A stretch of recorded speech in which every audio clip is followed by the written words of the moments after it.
araw sa lahat. Sa lesson na ito, ating pag-aaralan kung paano gumawa ng MEP plumbing sa ating Revit. Ang pangunahing layunin natin ay maunawaan ang tamang proseso ng paggawa ng plumbing model mula sa pag-setup ng template hanggang paglalagay ng plumbing fixtures at pagbuo ng plumbing system. Sundan lamang natin ang bawat hakbang upang makabuo ng maayos at tamang plumbing design.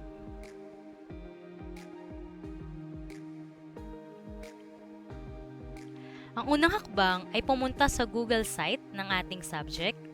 Dito, ida-download natin ang dalawang mahalagang files. Una, plumbing template. Pangalawa, MEP plumbing fixtures. Mahalagang tama ang template at families na gagamitin upang pare-pareho ang settings ng ating project at maiwasan ang compatibility issues.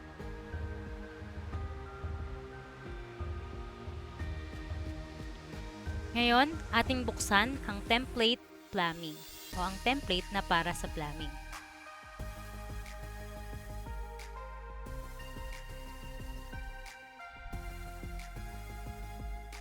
Tip number 1. Mas mainam na isa ang location file natin para mas madaling makita yung mga kailangan natin. Example, mula sa downloads, inilipat ko sa desktop at gumawa ako ng folder na para sa MEP plumbing kasama ang aking architecture plumbing na aking gagamitin, ang plumbing project at ang MEP folder na kinalalagyan ng mga plumbing fixtures na aking kailangan. Narito ang working environment ng ating plumbing project using Autodesk Revit 2019. So una, punta muna tayo kay MEC. Right-click natin and then we need to duplicate it with detailing. So ngayon, nakopy na natin siya. Sa project browser, paki-delete or i-delete ang one-plumbing. At itong MEC copy na to kailangan nating i-rename ng one-plumbing. Ayan. And then sa ating properties, kailangan natin siyang palitan ng subdiscipline from HVAC to plumbing and then apply. So ngayon, malilipat na yan siya sa ating plumbing floor plan. Ayan. Then click natin siya. Ito ngayon yung nakabukas sa akin.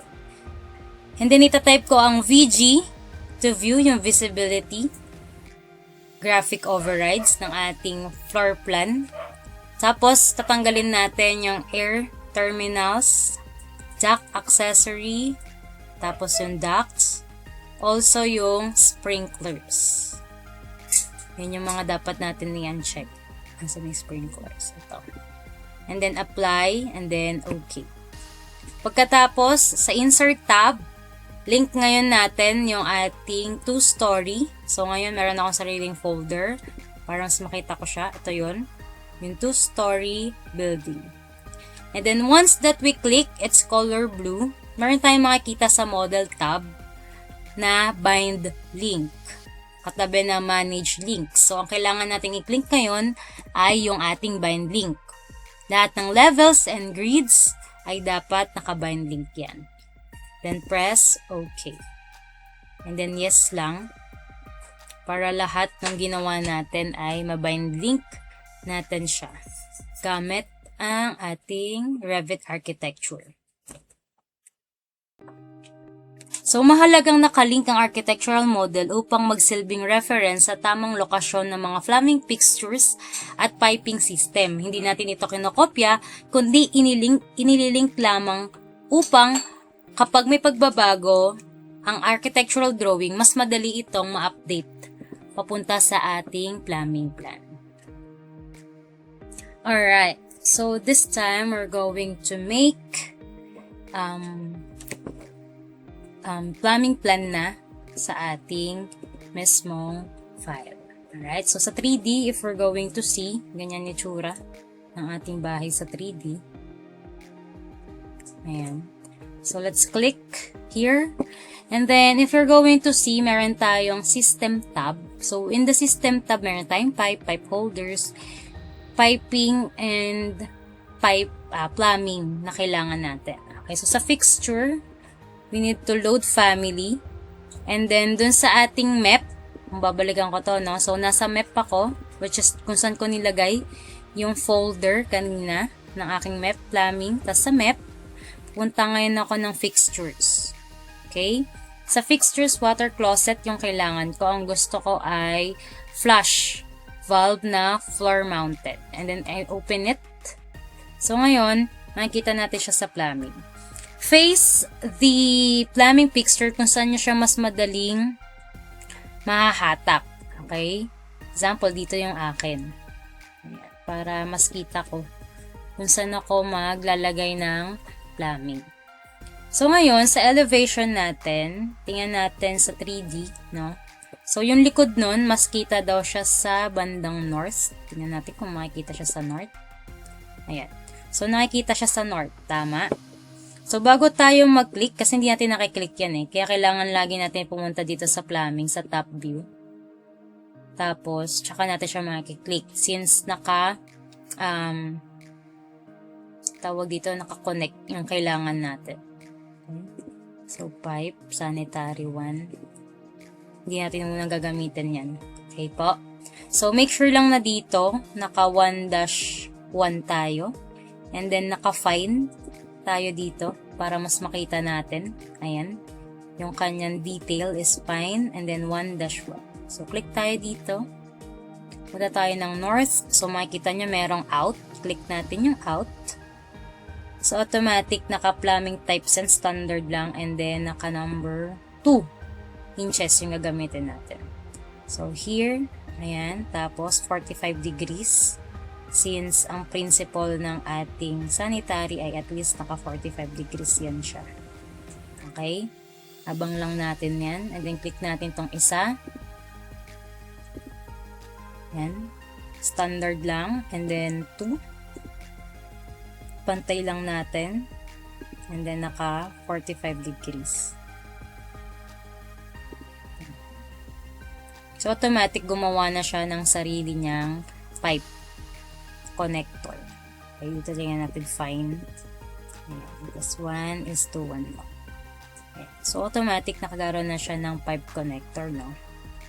So, for example, papunta dito sa side na to, yung kailangan kong pipe. So, gagawa lang ako ng pipe mula dito hanggang kung saan yung septic tank ko. So, ayun. So, nandun nakalagay yung aking, for example, septic tank. Nakaabang na dun. And then, next, punta tayo ulit ng plumbing plan. Click natin to. Yung water naman. So, itong in. Okay? So, sa in, example, dito muna ako pupunta. Papunta dito. Chilled water, yung gusto ko. And then, 1/2 yung kailangan ko. So, ayan. Okay. And then, gawa ulit ako ng isa pa. Dito naman, chilled water lang din ulit. So, dapat ito yung ma-press ko. Ito ba? Ayan. Tapos, chilled water. And then, 1/2 inch yung gagamitin kong tubo. Automatic. Ayan. Nagawan siya ng connector niya. So, if I need pipe, papunta sa example. So, ayan. So, click lang ako dito. Dito ako, for example, nilagay yung septic tank ko. Dito, banda dito sa likod. So, ayan. So, pwede ako dito maglagay ng pipe papunta sa likuran. Okay. Nasa na siya. Wala na yung pipe ko isa.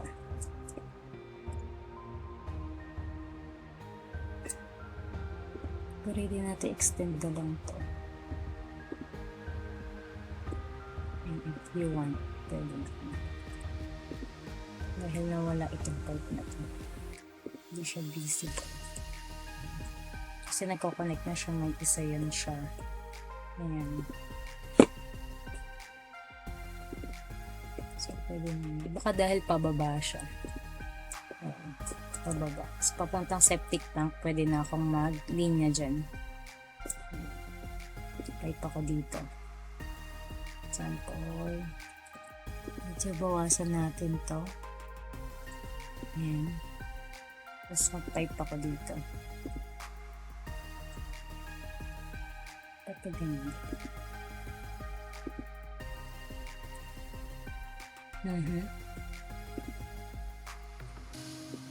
Zero.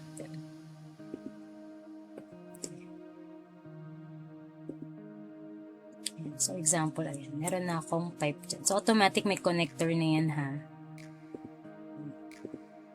Connector na yan. So, if realistic yan, may tubo na yan siya. Sarili. Okay? So, that's it for the level 1.